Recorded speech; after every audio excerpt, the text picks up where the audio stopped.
Hey everyone, how's it going? It is Saturday night. It is a special Saturday night edition of AEW Dynamite, and this is the recap right here on NoDQ.com. Thank you guys for tuning in. I appreciate your viewership and support. Shout out to everybody in the chat room. We got Mohammed here, Uthman Entertainment, talking about the main event.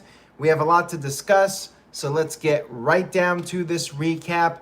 We kicked off the show because it's Dynamite. We kicked off with a wrestling match. We don't do opening promos on Dynamite. It's all about the wrestling.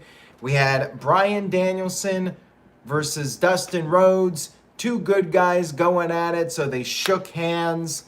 Dustin was taking it a little bit slow against the red-hot Bryan. Bryan got the upper hand early. Dustin did manage to gain control. He hit a flipping senton to the outside. And we had an appearance from a former WWE star during this match.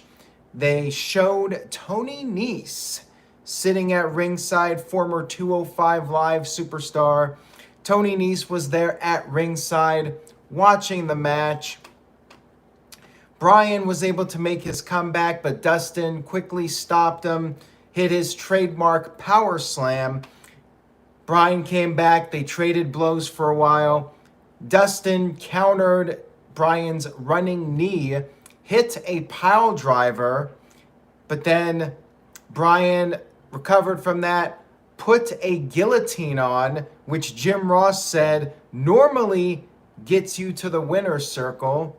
Little reference to Roman Reigns. Maybe that's where Bryan got the move from. Bryan picked up the win with the guillotine submission. Dustin Rhodes passes out. Pretty good match here between these guys to kick off the show. Of course, Dustin Rhodes, the veteran. Bryan, the young lion. Well, not a super young lion at this point. He's becoming a veteran himself, but Bryan, the newcomer in AEW, picks up the win. Solid start to the show. We had a promo from the Elite, and the camera made sure to show their shoes off first. Of course, there was this whole little thing on Twitter between Top Dollar and the Young Bucks. Of course, they had to make reference to that. You had Kenny Omega cutting a promo on Adam Page and the Dark Order. And instead of cowboy shit, you had Kenny Omega say it should be coward shit. Ouch. And he credited Adam Cole for coming up with that line. And as Uthman Entertainment says, make sure you guys hit that like button if you're liking this video, of course. We had Tony Schiavone bring Sting to the ring for an interview, but he was quickly interrupted by MJF. MJF took a shot at Florida, said he's there for a gentleman's chat. He said that Darby is not going to be coming back. Darby Allin will not be back. He's not going to be Malakai Black, that's for sure, because he's his own man. MJF said Sting should be blamed for Darby not being around and said that Darby is in the same scenario as Lex Luger. He's in a wheelchair. Ouch. Sting was, of course, not happy by this. Sting and MJF went at it. But then Wardlow and Shawn Spears ran down to help out MJF. The crowd chanted for Darby, but there was no Darby. Sting got beaten up by the three guys, and then MJF said that if Darby comes back, the same thing is going to happen to him as what just happened to Sting. And then MJF, for good measure, punched out Sting with his Dynamite Diamond ring. Good segment here with these guys. I liked it to set up what would likely end up being Darby Allin versus MJF at the Full Gear pay-per-view. We had Britt Baker backstage cutting a promo on Ty Conti. Ty Conti will be her next challenger at Full Gear, which means Britt Baker retains the championship at Full Gear. I mean, I'm just waiting on the Thunder Rosa match, but they're slow building it. So we got another match for Britt coming up. And Britt said the tie just shows her ass. And at Full Gear, she is going to beat Conti's ass. Oh, and I forgot to do the poll, so let me go ahead and put that poll up. Sometimes I forget to post the poll for Dynamite or SmackDown or Raw. Poll is up now, so you guys make sure you vote in the poll so I can go over it at the end. We had not in the 9:15, 9:30 spot. They actually did it earlier this time. We had Ruby Soho versus Penelope Ford in a TBS tournament match. This kind of played out like a WWE match where Ruby Soho was doing well, but then the bunny came down to the ringside area, caused a distraction. Ford got the upper hand for a while. And then when Ford was starting to get desperate, Ruby made her comeback. Ford tried to use the brass knuckles. Ruby rolled her up, so we had a roll up.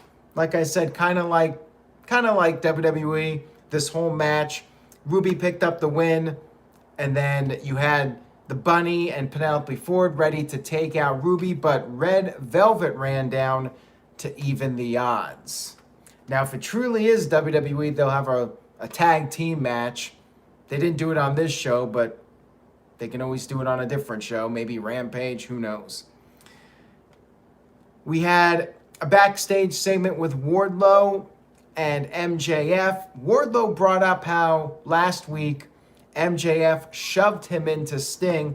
Wardlow was not happy about that. MJF said it was just a fight or flight situation and he didn't mean to do it. And he said that Shawn Spears is going to be Wardlow's accountability buddy. And then MJF said he had a meeting he had to take off and left the two of those guys alone by themselves. We had Bobby Fish versus Anthony Green. Anthony Green, formerly of NXT. Well, both of them. Anthony Green got no entrance, so you know what that means. Fish picked up a pretty easy win with a knockout kick. And then afterwards continued the beatdown, just so you know that Bobby Fish is in fact a heel. And we had CM Punk run down to make the save. At first, the crowd didn't really react much, but then they were like, oh wait, it's CM Punk, and then they went crazy. CM Punk was wearing a hat and kind of didn't look like him until you got a close-up look. And they did announce that next week it will be CM Punk versus Bobby Fish on Dynamite, which will be back on Wednesday night. Dynamite returns to the normal Wednesday spot this coming Wednesday. We had a backstage promo with Lio Rush talking about mentoring Dante Martin, and a match was made apparently. It will be on Rampage. Lio Rush and Dante against the Seidel brothers, Matt and his brother. We had Lance Archer versus Eddie Kingston in a world title eliminator tournament match. Eddie Kingston jumped Lance Archer from behind, which is something that Lance Archer has done to other people. And then Archer did what he typically does. He grabbed a fan from ringside and body slammed the fan onto Kingston, took the fan, choke slammed the fan off the apron onto Eddie. Eddie was able to counter out of a blackout, but Lance continued the offense. Then everything pretty much went to hell. Lance Archer went for a moonsault, but he ended up landing right on his head. Eddie rolled out of the way, and Lance just landed right on his head, rolled to the outside of the ring, and it looked like the match was going to be called off. You had the doctor and the referee checking on him, but Lance did get back in the ring, clearly hurt because they immediately went to the finish. Eddie just rolled him up, and that was the end of the match. Now, apparently, Lance was able to walk to the backstage area with the help of the referee and the doctor. So that's an encouraging sign, but still pretty scary moment here. Hopefully he's not seriously hurt. It was quite nasty, landing pretty much right on his head. And yeah, they had to go right to the finish after that. Unfortunate circumstances for this match. Eddie Kingston picked up the win, advances in the tournament. And then we had a promo in the ring with Dan Lambert, Ethan Page, and Scorpio Sky. Page did the talking here at first, said that they are the future of the company, not that PR nightmare, Sammy Guevara. That was kind of a funny line there, referencing, of course, Sammy Guevara's controversies from the past few years. Sammy arrived and used Jericho's line, said that they should shut the hell up, and wanted to hear Dan Lambert's stipulations so Inner Circle could get one more match with America's Top Team. And Dan said the stipulation, first of all, he said that he's surprised Sammy could actually talk, because all he heard from the backstage area was that Sammy sucks on the stick. All right then. Dan said that Sammy would need to put the TNT title on the line against Ethan Page, and furthermore, if Sammy lost the match, Sammy would have to leave the Inner Circle forever. Sammy responded by saying he has a deal. He called Dan Lambert an asshole and said that there's one condition, that if he wins, retains the title, Inner Circle gets to pick which members of America's Top Team they face at the Full Gear pay-per-view. And then Scorpio Sky suggested that they fight, and it was looking bad for Sammy, outnumbered, but then the rest of the Inner Circle, minus Jericho, keep in mind the Chris Jericho cruise is going on right now, Inner Circle came down and had Sammy's back to run off Dan Lambert, Ethan Page, and Scorpio Sky. We had Jon Moxley cutting a backstage promo about the tournament, basically saying he doesn't care about the tournament, doesn't care about the title, doesn't care about the ratings, doesn't care about the demo, said that he just cares about his family and winning this tournament, winning the title back for his family. There you go. The man has his priorities in check. We had Hangman Adam Page backstage with the Dark Order. Everything's cool with them. Then we had Jungle Boy versus Brandon Cutler. Cutler had no entrance. Just a quick squash match here. Jungle Boy won with the snare trap. He wanted those elite pieces of shit to come down to the ring. He put Cutler in the snare trap again to try to get them to come down to the ring. We had Adam Cole show up, got a big pop from the fans, even though he's a heel. Said the Jungle Boy is an embarrassment. Said he was willing to fight. But then it was a trap. It was a setup because the Young Bucks attacked Jungle Boy from behind, and they beat the crap out of him. 3-on-1, BTE trigger, last shot, and then for good measure, they took Jungle Boy and threw him off the stage through a table. Is Luchasaurus on the cruise? Is Christian Cage on the cruise? Because there was nobody out there to help Jungle Boy. Considering this guy is supposed to be beloved in AEW, there was nobody out there to help him. Like, where were all the good guys? Where was CM Punk for this one? He went out there, like, this didn't really make any sense, but whatever. So they did this angle, and they had like an AEW apron over the table that they threw him off. A little convenient. But then again, same thing with Goldberg and Lashley. Just happened to have a little crash pad table out there. But they had to put the AEW logo on top of it. It was a little silly. Oh, Uthman says Luchasaurus is hurt. Well, Luchasaurus is a dinosaur. He should be able to come back quickly from these injuries. Whatever. The whole thing's kind of silly. I mean, where was Marco Stunt? Is he hurt too? I mean, he would get hurt very easily, but Luchasaurus should be like armor, right? He should be coming back Yeah, Luchasaurus should not be selling beatdowns. Like, that guy is like a tank. He should be coming back and helping, or somebody should be coming back and helping. We had another vignette from Miro because, I don't know if they know what to do with him right now. They just have him talking about how one day he's going to come back and be the God's favorite champion, yada, yada, yada. I mean, come on, let's move along here, do something with him. Then we had our main event of the evening, Malakai Black versus Cody Rhodes 3. This is the one series where they do a lot of rematches. Typically AEW doesn't do rematches, and the second match we're all like, well, Cody's going to get his win back, and Malakai Black won. But then we get a third match, and now we're really like, Cody's going to get his win back. Crowd was chanting, Cody sucks. Cody Rhodes now in the John Cena phase of his career, getting the mixed reactions. Black grabbed the chair at one point, threw it in the ring, trying to play the mind games, but then the Nightmare family arrived. During the break, Cody Rhodes put Malakai Black through a table with the crossroads. Black was busted open, but then Black threw Cody into the post. Cody was bleeding because it's Cody. Every Cody match has to have blood.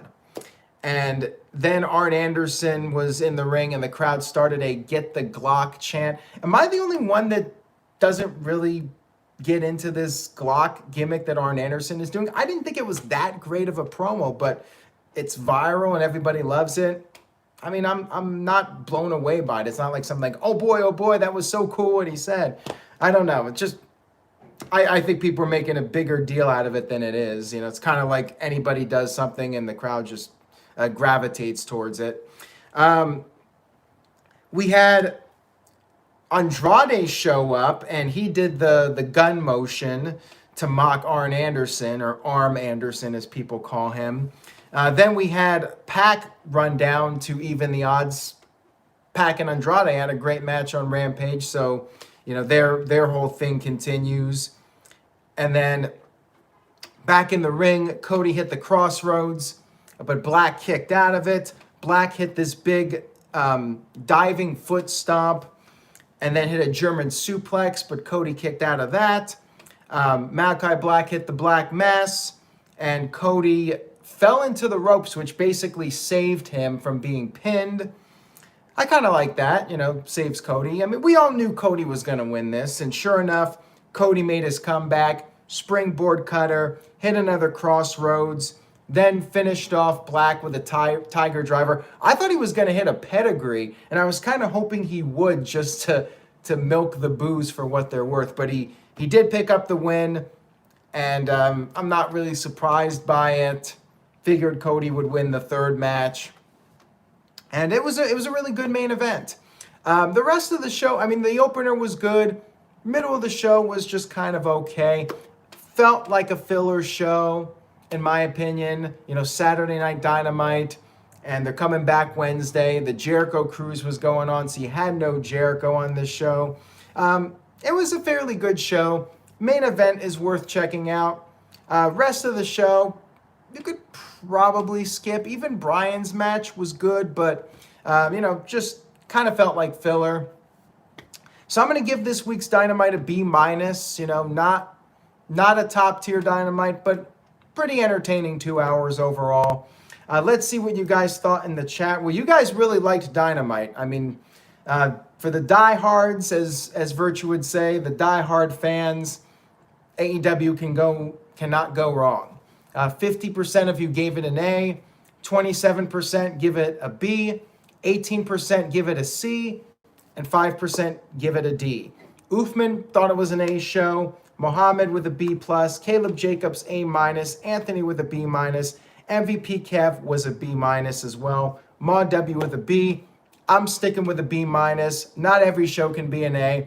Pretty decent show, but they've definitely put out more exciting, more memorable shows, in my opinion. That's all I got for tonight. Thank you all so much for tuning in. I appreciate it, and I will see you guys